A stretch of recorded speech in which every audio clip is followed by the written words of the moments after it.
saya nyatakan bahwa alat bukti yang memberatkan Pak Yosef, yaitu kaos yang dinyatakan berdarah, itu adalah tidak sah alias ilegal. Maka Pak Yosef itu berhak untuk dikeluarkan.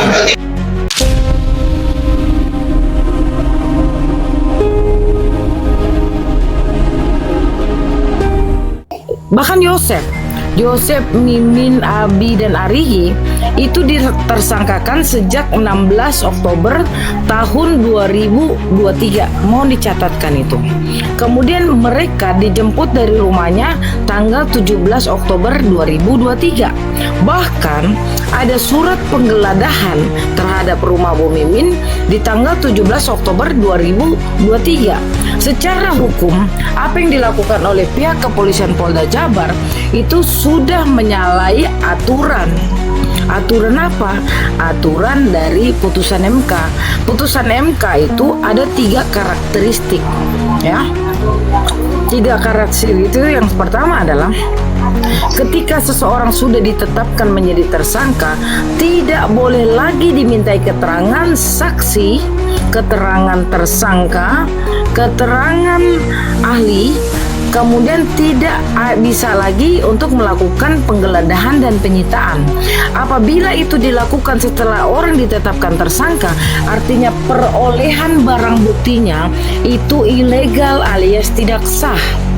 Ya kan? Nah, menyangkut kepada apa yang barang bukti ini bisa menjadi alat bukti, tapi alat bukti belum tentu barang bukti. Karena kalau bicara alat bukti, kita kembali lagi ke pasal 184 KUHP, yaitu keterangan saksi, keterangan terdakwa, keterangan ahli, surat dan petunjuk. Nah, ini ada yang janggal menurut saya di sini. Bahwa saya menemukan Dr. Setia Betaria Aritonang sebagai ahli DNA forensik ini di BAP pertanggal 24 November 2023. Itu jauh setelah, ya jauh lah, dalam hitungan sebulan setelah ditetapkannya tersangka YMA. Di situ beliau katanya dia yang menentukan ada bercak darah di kaos Pak Yosef. Kaos Pak Yosef itu dijadikan alat bukti di persidangan, dan itu satu-satunya barang bukti yang memberatkan Pak Yosef sehingga Pak Yosef divonis 20 tahun. Nah, sementara setelah saya ulik-ulik di jawaban termohon pada sidang pra peradilan yang pertamanya Bu Mimin, Arihi, dan Abi, bahwa tidak ada espesita yang menjelaskan tentang kaos Pak Yosef ini. Bahkan celana putih Pak Yosef juga tidak ada. Tapi ujuk-ujuk di persidangan Pak Yosef dimunculkan kaos ini dan celananya Pak Yosef. Bagaimana caranya? Sementara penyitaan tidak boleh dilakukan ketika seseorang sudah ditetapkan menjadi tersangka. Maka dari itu saya nyatakan bahwa alat bukti yang memberatkan Pak Yosef, itu kaos yang dinyatakan berdarah, itu adalah tidak sah alias ilegal. Maka Pak Yosef itu berhak untuk dikeluarkan.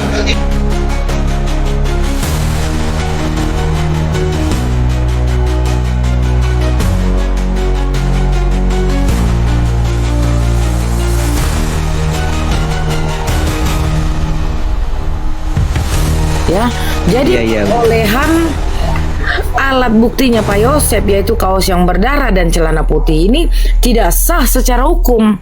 Dan sebetulnya saya selalu bilang di awal, di bulan September ketika saya tanda tangan kuasa Pak Yosef itu di tanggal 3 September 2024. Di tanggal 9 saya nyatakan untuk menjadi tersangka saja Pak Yosef tidak layak, apalagi dijadikan terdakwa, ya, karena inilah yang saya ketemukan.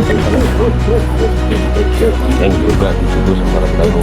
Dan salah satu yang dituduh oleh Ramdhani juga teman-teman. Dan sekarang juga dilapor ke Polda. Ini kan juga kalau memang 340 kan sama kita boleh. Kalau memang ini Dan ini pun tidak ada bukti-bukti yang